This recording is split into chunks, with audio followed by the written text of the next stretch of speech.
poner en debate la cuestión de los BRICS no es neutral, ¿sí? No es una cuestión neutral, sino una toma de posición en sí misma, ¿sí? Y convocar al diálogo entre diferentes, que eso es lo valioso de esta convocatoria.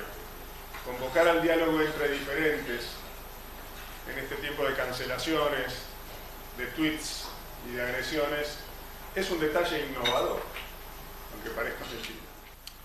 Yo creo que en el fondo de la discusión de los BRICS subyace una discusión más intensa, más de fondo, más profunda, que tiene que ver con el cambio que el mundo está viviendo y del que nosotros somos testigos y protagonistas, y que está dejando atrás aquel mundo que se construyó después de la Segunda Guerra Mundial. Como ustedes saben, después de la Segunda Guerra Mundial, cuando vienen los acuerdos de Bretton Woods, se organiza toda la arquitectura de lo que hoy se conoce como el sistema multilateral. Aparecen instituciones como el Fondo Monetario Internacional, como la Asamblea General de las Naciones Unidas, como tantas otras. Yo en el año 2007 fui designado embajador de la República ante las Naciones Unidas. Y cuando llegué a Naciones Unidas, con la autoestima un poco baja, porque Argentina venía desde el 2001 a los tumbos, tumbo tras tumbo tras tumbo, me encontré con una situación que de alguna manera me sorprendió. La Argentina tenía un lugar ganado en la Asamblea General de Naciones Unidas. Un lugar ganado y bien ganado a lo largo de décadas de protagonismo dentro de lo que podemos definir como el máximo ámbito de la diplomacia mundial, conocido hasta entonces. Claro, en Naciones Unidas, como ustedes saben, uno no tiene una contraparte, tiene 192 contrapartes y un secretario general. Uno tiene una agenda, acá está la embajadora Skef, que ha sido nuestra última embajadora antes de ahora, ¿no? Que viene de trabajar en la organización. Yo estuve 5 años allí. Y les decía, uno tiene 192, porque son 193 los miembros que conforman la Asamblea General. Esto es así desde el 2011. En el 2011 nosotros votamos la partición de Sudán por la guerra civil que había en Sudán y se crea Sudán del Sur.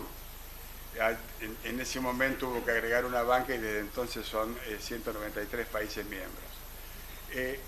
Les decía, las contrapartes de uno son cada uno de los ocupantes de las otras 192 bancas, porque uno recibe miles de instrucciones por mes. Y esas instrucciones no tienen que ver solo con las grandes votaciones de la Asamblea General, sino que tienen que ver también con las relaciones bilaterales entre los países. Una buena parte de la actividad de Naciones Unidas se verifica de esa manera. Pero les comento esto porque en el año 2011 yo tuve el honor de presidir en nombre de la Argentina lo que podríamos llamar en términos nuestros el bloque de la mayoría de la Asamblea General. ¿Qué es el bloque de la mayoría? Es el bloque que reúne a 120 y pico países miembros, 124 supongamos, sobre 193, es una mayoría clara, y ese bloque se llama G77 y China.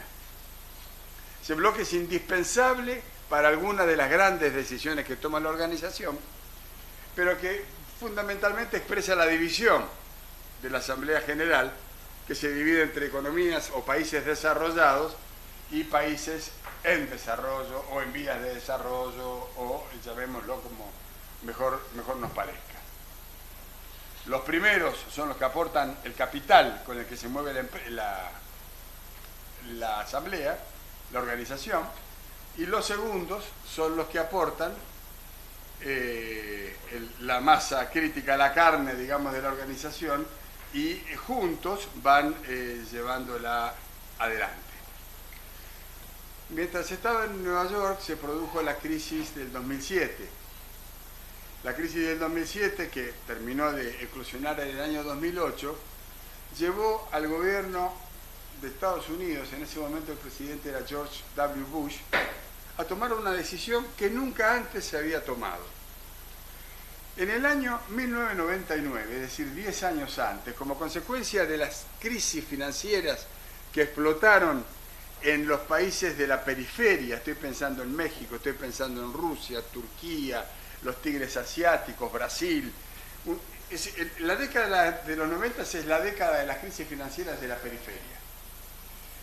A finales de la década de los 90 se toma una decisión que la toman básicamente Canadá, la toma el G7, pero a instancias de Canadá y de Estados Unidos, que consiste en la creación de un grupo que se llamó el Grupo de los 20.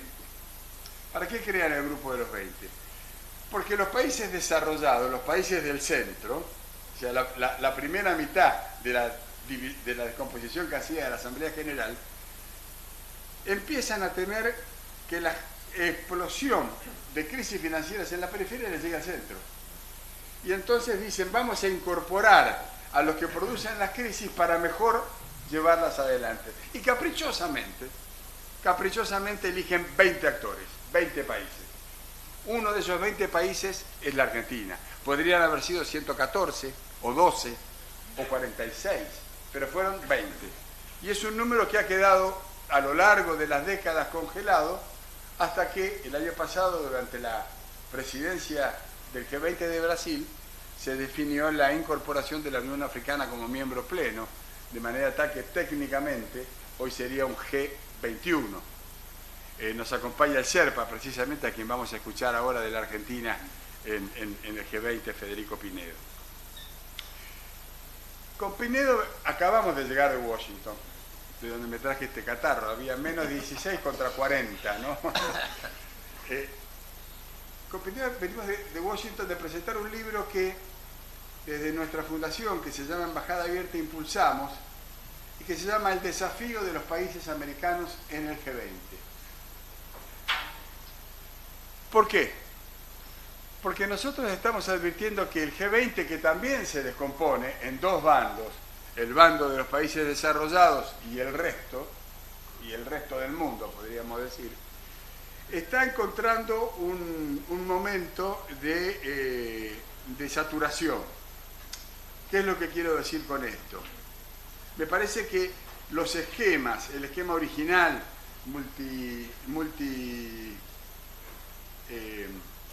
multilateral, que se gestó a partir de Bretton Woods y que tuvo como expresión de excelencia la Asamblea General de Naciones Unidas, y cuando la Asamblea General de Naciones Unidas se empieza a renguear y se va quedando sin energía y nadie espera grandes decisiones de la Asamblea General, aparece el G20 como una instancia más ágil, más dinámica, más efectiva en el sistema de toma de decisiones globales. También es multilateralismo, solo que acotado a una realidad mucho más reducida.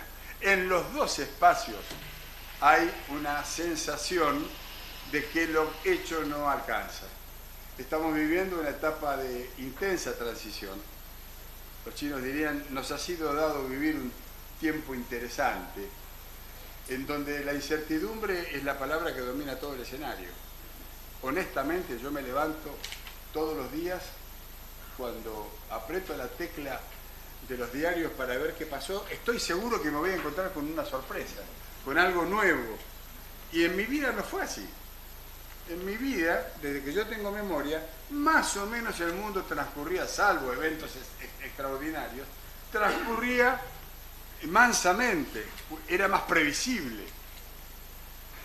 No solo la llegada de Donald Trump, no solo la guerra en Gaza, no solo la situación en el Medio Oriente, no solo el debilitamiento de Europa, no solo la falta de presencia de los países de la América Latina, no solamente el siempre postergado despegue de África contribuyen a esta situación. Pero lo cierto es que todos sabemos y tenemos una sensación acabada de que lo hecho no alcanza, que hasta acá, que necesariamente van a venir tiempos de cambio. Durante los últimos años, décadas creo, la Argentina vino impulsando la incorporación, nuestra incorporación a los BRICS. los BRICS, que primero fueron BRIC, como ustedes saben, y la S se incorpora con la incorporación de Sudáfrica. Argentina vino desarrollando una política tendiente a incorporarse a ese ámbito, y yo creo que de manera correcta. Nuestro país, que es un país de la periferia, necesita multiplicar vínculos, no achicar el número de vínculos. Necesita abrirse a realidades distintas, en lugar de cerrarse a realidades conocidas, por más hegemónicas que circunstancialmente puedan parecer. Entonces, este es el motivo principal por el cual yo creo que uno siempre debe tender a pertenecer a clubes distintos y no mantenerse en el mismo club. Esta es la razón por la cual yo creo que Argentina se apresuró al anunciar su decisión de no incorporarse a los BRICS. ¿Eran los BRICS una panacea para la Argentina? ¿Nuestra relación comercial con el mundo, nuestro posicionamiento hubiera variado sustantivamente? Probablemente no. No sabemos qué va a pasar más adelante, pero lo cierto es que, como ustedes saben, nuestro principal socio comercial es Brasil, la B de BRICS. Nuestro segundo socio comercial es China, la C de BRICS. Y tenemos un acuerdo especial celebrado ya el año pasado con la India. En esa relación bilateral solo crece la potencia del intercambio comercial.